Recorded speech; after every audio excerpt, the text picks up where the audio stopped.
Bonjour à tous, c'est la chronique logement de la DIL 31.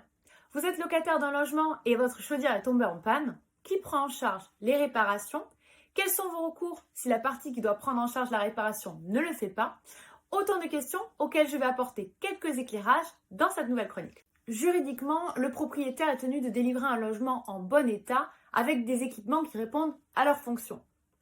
De son côté, le locataire doit assurer l'entretien courant du logement et procéder aux petites réparations. À ce titre, chaque année, si le logement est pourvu d'une chaudière, il doit assurer l'entretien courant en contactant simplement un plombier chauffagiste qui va adresser une attestation de conformité par rapport à l'équipement.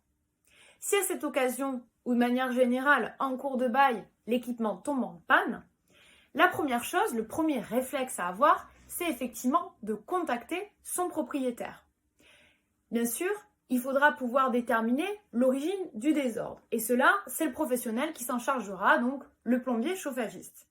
S'il ressort de son intervention qu'il y a une pièce à changer, il y a un décret, qui est le décret des réparations locatives du 26 août 1987, qui a donné des exemples, et notamment certaines pièces qui sont à la charge du locataire, notamment l'allumage piézoélectrique, par exemple, ou encore les joints.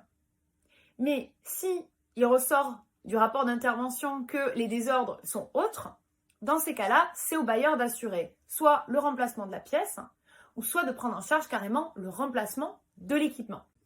Dans cette situation, il est vivement conseillé d'adresser un courrier au propriétaire en lui joignant le devis ou le diagnostic du professionnel. Si malheureusement le propriétaire ne répond pas à ce courrier, vous avez deux possibilités. Soit vous avez les moyens pour faire l'avance de la réparation.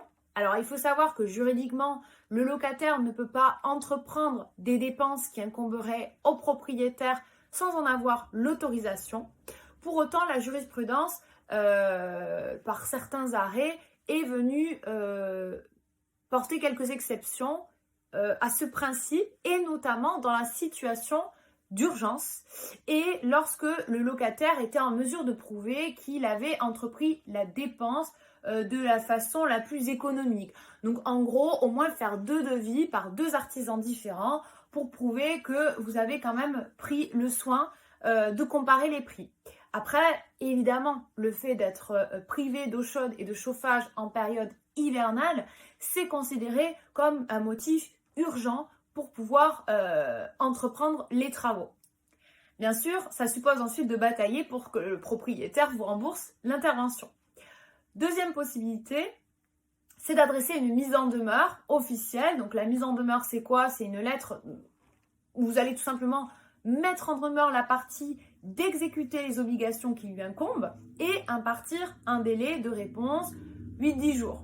Si passé ce délai, vous n'avez pas de retour du propriétaire ou qui refuse délibérément de prendre en charge la réparation ou le remplacement de la chaudière, dans ce cas, il vous faut passer à la deuxième étape. La deuxième étape consiste à saisir un conciliateur de justice.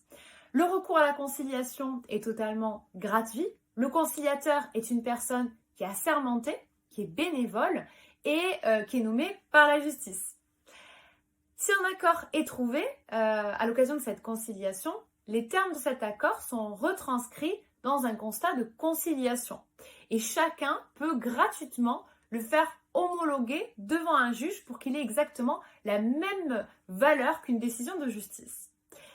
Si malheureusement la conciliation n'est pas suivie d'effet, si une des parties refuse de s'y présenter, il ne vous reste plus qu'à saisir le tribunal par la procédure des référés.